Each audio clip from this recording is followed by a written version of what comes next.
قرض لینے میں کبھی ایسا ہوتا ہے کہ انسان جس سے قرض لیتا ہے اس کے پاس کوئی چیز رہن رکھتا ہے جس کو اردو میں گروی رکھنا کہتے ہیں. اس سے ایک فائدہ یہ ہوتا ہے کہ اگر قرض لینے والا قرض ادا نہ کر پائے تو جو چیز وہ گروی رکھتا ہے اس کو بیچ کر قرض دینے والا اپنا قرض وصول کر سکتا ہے. لیکن اس میں ایک مسئلہ یہ یاد رکھنا چاہیے کہ گروی رکھی ہوئی چیز سے قرض دینے والا فائدہ نہیں اٹھا سکتا ہے. عموماً لوگ اس مسئلے کو نہیں جانتے ہیں اور خاص طور پر جب بڑے قرض لیتے ہیں، 1,00,000 2,00,000 4,00,000 روپیہ جب قرض لیتے ہیں تو وہ اپنا کھیت گروی رکھ دیتے ہیں، اور جس کے پاس گروی رکھتے ہیں وہ کھیت میں کاشتکاری کرتا ہے اور اسے بوتا ہے اور اس سے فائدہ اٹھاتا ہے، اور پھر وہ پورا قرض بھی وصول کرتا ہے. یہ جائز نہیں ہے. گروی رکھی ہوئی چیز سے قرض دینے والا فائدہ نہیں اٹھا سکتا ہے. فقہا نے لکھا ہے کہ اگر وہ فائدہ اٹھا رہا ہے تو یہ سود ہے جو ناجائز اور حرام ہے.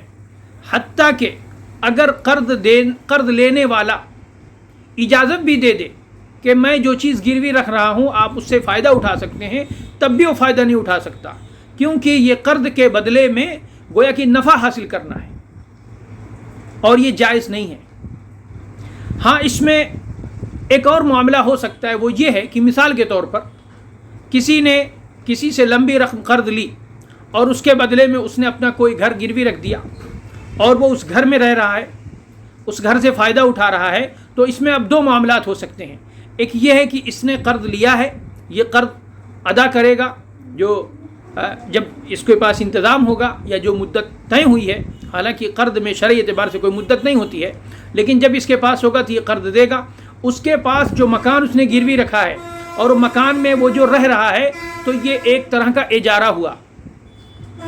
اجارے کا مطلب یہ ہے کہ وہ جتنے دنوں تک اس کے مکان میں رہے گا یہ اس کا کرایہ ادا کرے گا. تو یہ 2 معاملات ہوئے، ایک معاملہ قرض کا ہوا اور ایک معاملہ اجارے کا ہوا. اس نے جو قرض لیا ہے جب اس کے پاس پیسہ ہوگا تو یہ قرض ادا کرے گا، اور وہ جو اس کے مکان میں رہ رہا ہے وہ کرایہ ادا کرے گا، اس کا معاملہ الگ ہوگا. ہاں اگر یہ قرض ادا نہ کر پائے اور یہ کہتے ہم ادا نہیں کر پائیں گے تو ظاہر سی بات ہے پھر جو رہن رکھنے کے جو مسائل ہیں، جو احکام ہیں، اس میں یہ ہے کہ وہ جو بھی چیز رہن رکھی گئی ہے اس کو بیچ کر اور اس سے اپنا قرض لے لے گا، اور اگر اضافی رقم اس کو ملتی ہے تو وہ اس کو واپس کرے گا.